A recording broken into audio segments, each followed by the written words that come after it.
कौन से बार भाई? सोमवार को या मंगलवार को या बुधवार को या गुरुवार को? कौन सा वो समय था? एक बार दशरथ मन माही,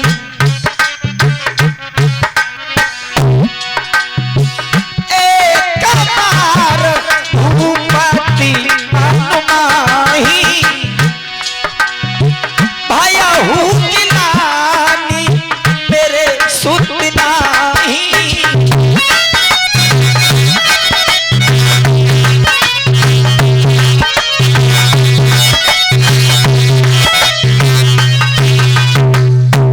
एक बार दशरथ मन माही और भयऊ गिलानी मेरे सुत नाही।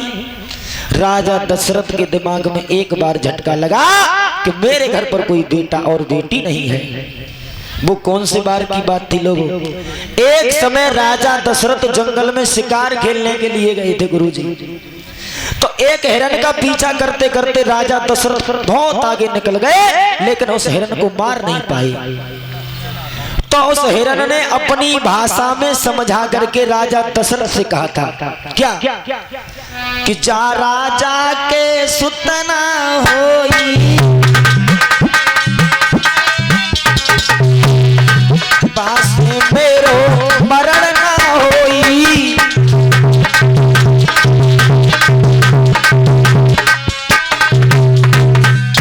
तो उस हिरण ने कहा था कि जा राजा के सुत नहीं होई और उससे मेरा मरण न होई।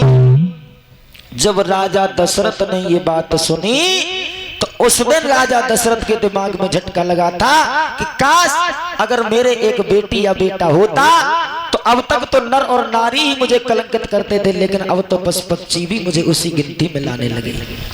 तभी राजा दशरथ ने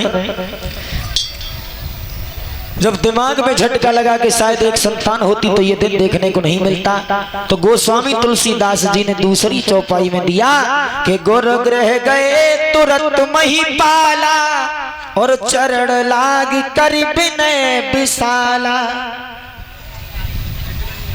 उसी समय राजा दशरथ अपने गुरु वशिष्ठ के पास जाकर के पहुंचे, कहने लगे गुरुदेव मेरे पास कोई संतान नहीं है, अब तक तो नर नारी मुझे कलंकित करते थे, लेकिन आज तो मुझे हिरण ने भी कलंकित किया है।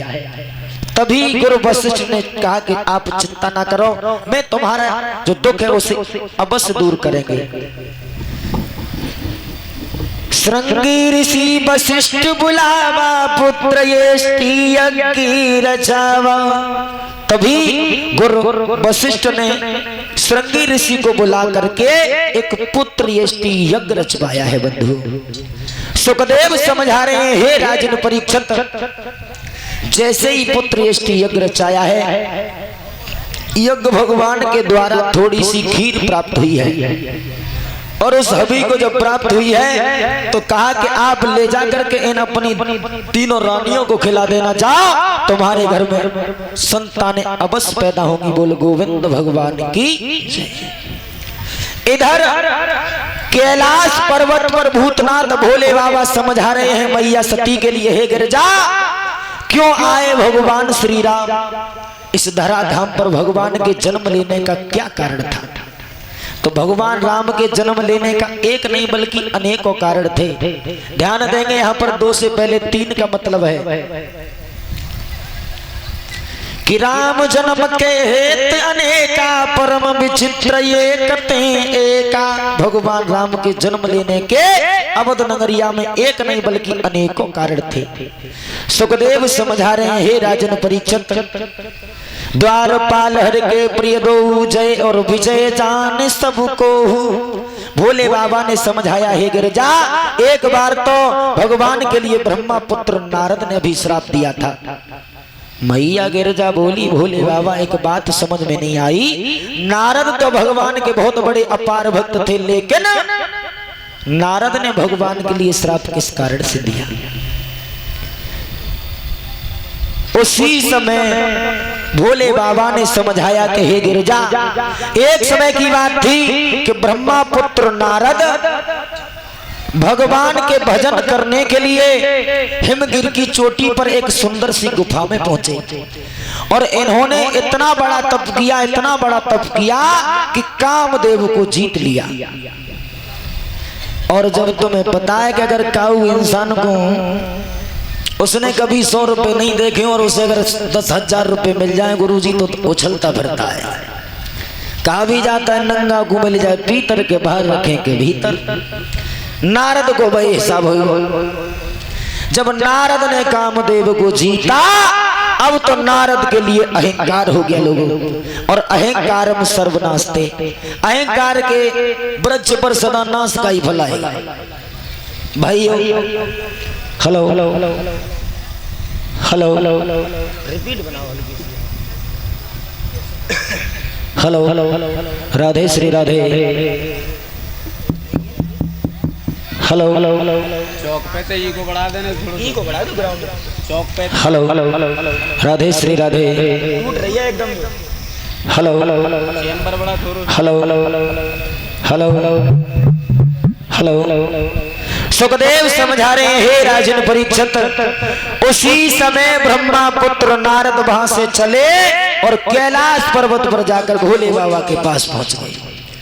जाकर के प्रणाम किया भोले बाबा से, भोले बाबा से जाकर के प्रणाम किया है। सोई भोले बाबा ने पूछा लला नारद, देवर्षि नारद, हाँ कहो कैसे आना हुआ आज? भोले बाबा बोलो, एक बात सुनो, बताओ। पहले आप हमसे बोल रहे हो लेकिन बोलना सम्मान से सीख लो।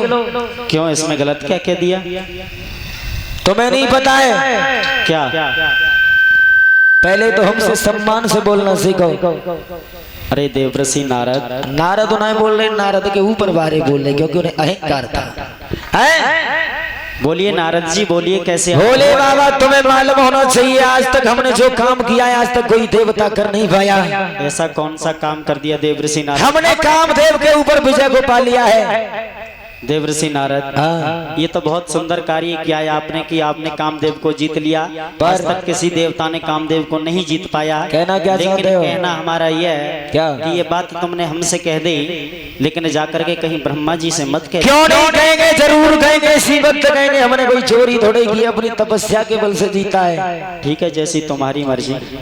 देवर्षि नारद चले जाकर के ब्रह्मा जी के पास पहुंच गए, प्रणाम किया, कहने लगे पिताजी बेटा, तमीज से बोलना सीख लो। अरे पलो पलाओ लड़का मिलो बेटा, ये तो प्यार दिखे रहे। हाँ लला नारद, हाँ बेटा एक बात बताओ, क्या? आज बड़े खुश दिखाई दे रहे हो। सुनो, क्या बात है? पहले बोलो आप, लेकिन बोलो तमीज से। हम तुम्हारे बाप हैं, कोई बाप हो लेकिन बाप की हक से बोलो। अच्छा, हाँ देवर्षि नारद जी कहिए कैसे आना हुआ?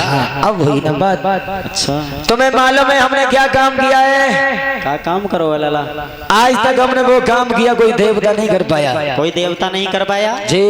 क्या किया है तुमने ऐसा? हमने कामदेव को जीता है। क्या किसी ने जीत लिया? नहीं, कामदेव तो किसी ने नहीं जीता है, लेकिन एक बात बताओ। क्या? देवर्षि नारद जी, तुमने कामदेव को जीत लिया, पर बहुत खुशी की बात है। पर कहना हम ये चाहते हैं कि तुमने हमसे कह दिया तुम हमारे पुत्र हो, हम तुम्हारे पिता हैं। कोई बात नहीं, घर की बात घर में रहेगी। हाँ चलो, लेकिन कहीं जाकर के विष्णु जी से मत कह देना। बिल्कुल कहेंगे, इसी वक्त कहेंगे। बेटा घमंड भरी बातें नहीं करते हैं। भोले बाबा ने भी मना किया, ब्रह्मा जी भी मना कर रहे हैं, लेकिन नारद का मान रहे।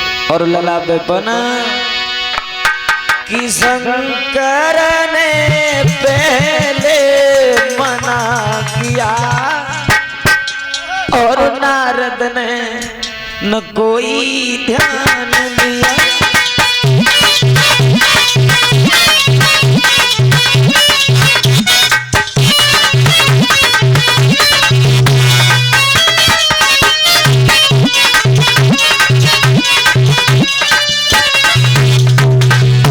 बहुत भौसा वाले माइक की आवाज सेट करके आवाज बढ़ा दो।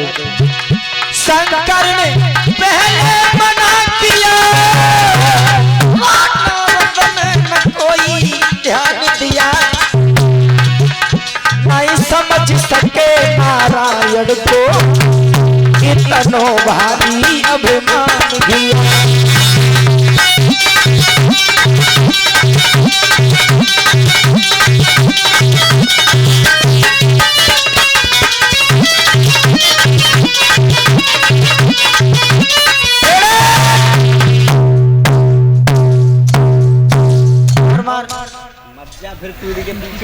डेढ़ फीट को आदमी कूदो कूदो फिर रहा है, अगो 4-6 फीट को हो तो जन खा खत्ता गेहूं नारद ही लग रही हमें तो। आज मेरे भगवत श्रोताओं, जैसे ही देवर्षि नारद चले और क्षीर सागर में भगवान के पास पहुंचे, जाकर के प्रणाम किया। भगवान पूछने लगे, नारद कैसे आना हुआ? सोई नारद बोले, क्या बोले हो? कौन बोला? हम बोले। क्या कहना चाहते हो? कहना ये चाहते हैं, बहुत खुश दिखाई दे रहे हो। खुशी की तो बात है, क्या सही करके आए हो? तुम्हें नहीं पता क्या? हमने जो काम किया आज तक कोई नहीं कर पाया। चोरी करी गाँव की? नहीं तो फिर कटके दी डारी। हमने कामदेव को जीता है। ओ, कामदेव को जीता है तुमने? हाँ। हाँ। अच्छा देवर्षि नारद, बहुत खुशी की बात है, तुमने कामदेव को जीत लिया, पर खुश ज्यादा दिखाई दे रहे हो आज। देवर्षि नारद वहां से चल दिए। लोगों, भगवान सोचने लगे कि नारद जैसे भक्त को अभिमान, तो ये दुनिया का तुच्छ इंसान क्या करेगा। उसी समय भगवान ने अपनी योग माया के द्वारा एक रास्ते में सुंदर से नगर का निर्माण किया, जिसका नाम रखा श्रीनगर। माँ के एक राजा और नहीं जिनको नाम है शीलनिध, एक बिटिया और बना दी, उसका नाम है विश्व मोहनी, यानी विश्व को मोह में करने वाली। अब्बा को स्वयंवर और रचा दिया भैया।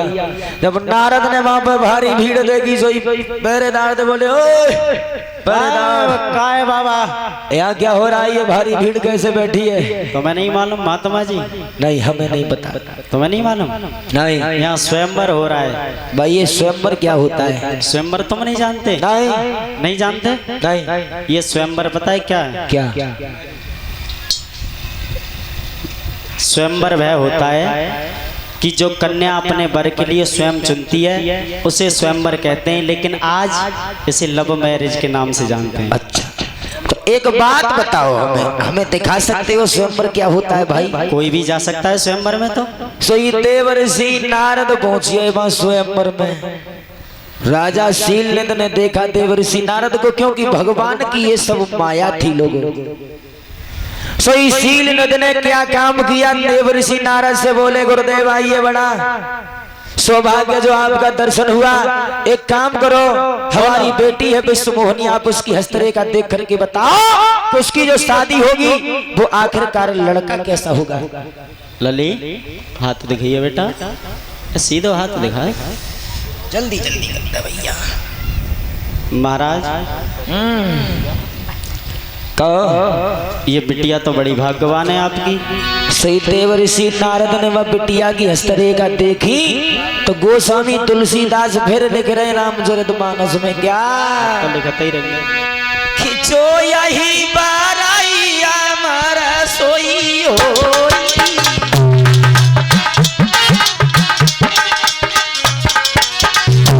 यानी उसकी रेखाओं में लिखा हुआ था कि जो बिटिया के साथ में शादी करेगा वो हमेशा हमेशा के लिए अमर हो जाएगा। और जब नारद ने जी दशा देखी, सो मुंह में पानी आएगा। लला जो यही हमारा सोई होई, समरा भूमि रोके वो नहीं कोई।